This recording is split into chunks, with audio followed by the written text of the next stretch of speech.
नमस्कार, मी नितीन मोरे मराठी धमालमध्ये तुमच्या सगळ्यांचं स्वागत करतो आहे. इंस्टाग्रामपासून फेमस झालेला, पण असं नाही की रातोरात इंस्टाग्राममध्ये खूप चांगली मेहनत करून आपली एक वेगळी ओळख निर्माण करणारा डोंबिवलीकर तुषार खैर माझ्यासोबत आहे आणि तोच तुषार खैर आता आपल्यासोबत शॉर्ट अँड स्वीट या चित्रपटामधून भेटीला येणार आहे. तुषार कसा आहेस तू? बस मी मजेत. तू कसा आहेस? मी सुद्धा मस्त. तुषार, इंस्टाग्रामचा एक प्रवास वेगळा असतो, रीलचा एक प्रवास वेगळा असतो, त्याची स्क्रिप्ट वेगळी असते, यूट्यूबचा स्क्रिप्ट वेगळी असते. त्यातल्या त्यात तुषारची एक खूप सुंदर अशी वेबसिरीजसुद्धा येऊन गेलेली आहे, त्याचा एक वेगळा प्रवास असतो. आणि जेव्हा आपण एखाद्या चित्रपटासाठी काम करतो ते पूर्णपणे वेगळं असतं. काय सांगशील, तुझ्यासाठी किती मोठा आणि किती वेगळा असा एक्सपिरियन्स होता? नक्कीच हा मूवी म्हटलं तर अगदीच वेगळा एक्सपिरियन्स, कारण का स्क्रीन डायरेक्ट थिएटरची स्क्रीन, म्हणजे छोट्या मोबाईलपासून डायरेक्टली तू थिएटरच्या स्क्रीनवर जातोस, तो नक्कीच वेगळा एक्सपिरियन्स आहे आणि फार मजा पण आली. बरं, ज्या वेळेला आपल्याला कळण्यात येतं किंवा आपल्याला असं कळतं की मी एखाद्या चित्रपटामध्ये काम करणार आहे, डायरेक्टरचा कॉल असू दे, कास्टिंग कॉल असू दे, किंबहुना लेखकाकडून आलेली स्क्रिप्ट असू दे, काय सांगशील हे कितपत आपल्याला झेपणारं असतं? कारण का जेव्हा आपण चित्रपटामध्ये काम करतो तेव्हा खूप साऱ्या गोष्टींचं दडपणसुद्धा असतं. कसं सगळ्या गोष्टीला टॅकल केलं? हो, दडपण तर असतंच, कारण का जसं मी आता जस्ट म्हणाल की मोबाईलवरून शूट करणं आणि मोबाईलवरून कॉन्टेंट बनवून ते शूट करणं, अपलोड करणं, मोबाईलवरच बघणं हे वेगळं आहे. आणि एका मोठ्या कॅमेऱ्यावर काम करणं, ज्याच्यासाठी प्रत्येक गोष्टीसाठी वेगवेगळी टीम आहे. सो ॲक्च्युली ऑनेस्टली दडपण इथे आलं नाही, कारण का टीमच तशी होती, अगदीच फ्रेंडली टीम होती. म्हणजे डिरेक्टरसारखा वावरतच नाही आहे, डी ओ पी सारखा वावरतच नाही. ते त्यांची क्रिएटिव्हिटी त्यांच्या हिशोबाने दाखवतात, पण ते जे काही ॲक्टर आणि ॲक्ट्रेसेस आहेत त्यांनी कधीच असं ट्रीट नाही केलं की नाही मी असं डिरेक्टर मी जे बोलणार ते ऐकणं, ते नाही, ते गिव्ह अँड टेक करत होते. सो ते दडपण कधी मला जाणवलंच नाही. यात जसा आता ट्रेलरला सोहळा पार पडला आहे, मला रसिकांनी सुद्धा खूप सांगितलं की खूप माझे 2-3 मित्र भेटलेत जे एका पॉईंटनंतर भावा म्हणून बोलायला सुरुवात झालेली.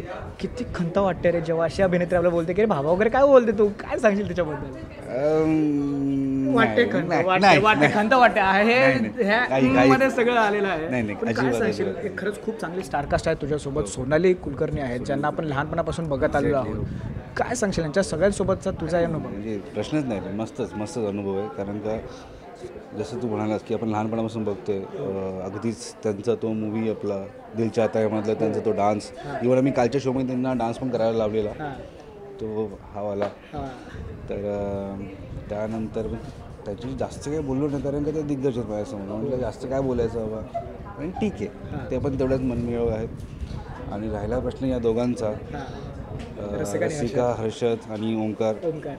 म्हटलं ओंकार तर तुला माहितीच आहे त्याचं काय टायमिंग आहे, एक्झॅक्टली त्याचं टायमिंग तसं, आणि तो जो ज्या प्रकारे तो प्रेझेंट करतो.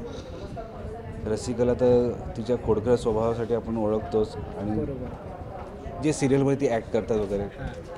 त्यानंतर हर्षलचा जो सिरियलमधला जो सिरियसनेस आहे ना, तो ॲक्च्युली सिरियसनेस नाहीच आहे. म्हणजे खोडकरचा ना × 3 कर, ×5 ×10 कर, एक्झॅक्टली तेवढं आहे त्याचं हर्षदचं. आणि रसिका पण तेवढीच आहे, मस्ती करून म्हणजे ती पण ×10च आहे. म्हणजे मी शांत आहे मग त्या पाहण्याने. म्हणजे हे असं बोलायला काही हरकत नाही की ज्या लोकांना वाटतं की तुषार खरंच खूप मस्ती करे, पण आता तुषारने कबूल केलं की मी शांत आहे, असं नाही आहे. एडिट हे असं बिलकुल नाही आहे. तुषार जसा स्क्रीनवर दिसतो तसं आतासुद्धा आहे. बरं तुषार, समाजामधला हा एक असा विषय आहे ज्याच्यामध्ये दरवेळेला प्रत्येकाला न्यूनगंड असतो की अरे मी असा काय आहे, मी हा काय आहे. ह्याच विषयाला घेऊन चित्रपट येतो. एक प्रेक्षक म्हणून आणि एक कलाकार म्हणून तू या सगळ्या विषयाकडे कशा पद्धतीने बघतोस? आता जसं तू म्हणालास की न्यूनगंड असतो वगैरे, तर अगदीच त्याचं उलटं आहे.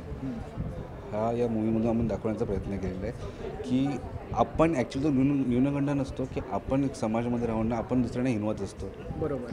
तो काळा, तो गोरा, तो छोटा, त्याची हाईट छोटी वगैरे ते आपण करतो. हा दृष्टिकोन आपण बदलला पाहिजे, आणि तो कसा बदलेल हेच मूवीमधून दाखवलेलं आहे. की त्या व्यक्तीला त्याचं अजिबात दुःख नाही आहे की माझी हाईट छोटी आहे म्हणून. सो तो त्याच्या आयुष्यामध्ये कशा गोष्टी सावरून घेतो, प्रत्येक संकटाला कसं टॅकल करतो, हेच चित्रपटातून दाखवण्याचा प्रयत्न केलेला आहे. नाही, खरंच खूप भारी वाटतं. तुर्तास वेळेच्या अभावी मी इकडे तुषार थांबतोय. पुढे आपण प्रमोशनच्या दरम्यान भेटतच राहू. तोपर्यंत खरंच धन्यवाद आमच्या चॅनलसोबत गप्पा मारण्यासाठी. Thank you so much. थँक्यू.